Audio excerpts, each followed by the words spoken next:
સુરત શહેરમાં વસતા સરસિયા ગામના લીઉવા પટેલ સમાજનું સ્નેહમિલન અનોખી રીતે ઉજવાયું।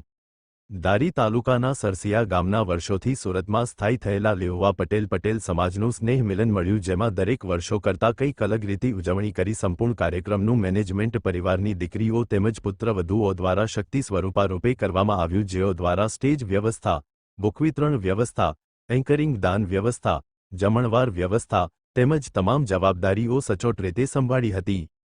ગત વર્ષ 8 માર્ચના દિવસે રાષ્ટ્રીય મહિલા દિવસના રોજ આપણા દેશના યશસ્વી વડાપ્રધાન શ્રી નરેન્દ્ર મોદી સાહેબ ગુજરાતના વિવિધ પ્રકલ્પોના લોકાર્પણ પ્રસંગ નવસારી ખાતે પધાર્યા ત્યારે તેમની સિક્યુરિટીથી લઈને તમામ જવાબદારીઓ મહિલાઓ દ્વારા નિભાવવામાં આવી હતી। તે કાર્યક્રમથી હિંમત લઈ અને તાજેતરમાં સિંદૂર ઓપરેશનનું બ્રીફિંગ કર્નલ સોફિયા કુરેશી અને વિંગ કમાન્ડર વ્યોમિકા સિંઘ દ્વારા કરવામાં આવ્યું। તેની કાર્યશૈલીથી પ્રેરણા લઈને તેમનું ગૌરવ વધારવા માટે સરસિયા ગામની મહિલાઓ હિંમતભેર કાર્યક્રમને સફળ બનાવ્યો। સાથે ભારતના યશસ્વી પ્રધાનમંત્રી શ્રી સેવા સુશાસન અને ગરીબ કલ્યાણના 11 વર્ષની સુંદર અને પરિવર્તનશીલ સફર અને સરસિયા ગામના સ્નેહમિલનને 11 વર્ષ પૂર્ણ થયા।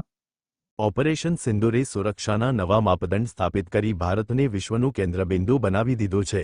અહેવાલ જયેશ જેઠવા, ધારી।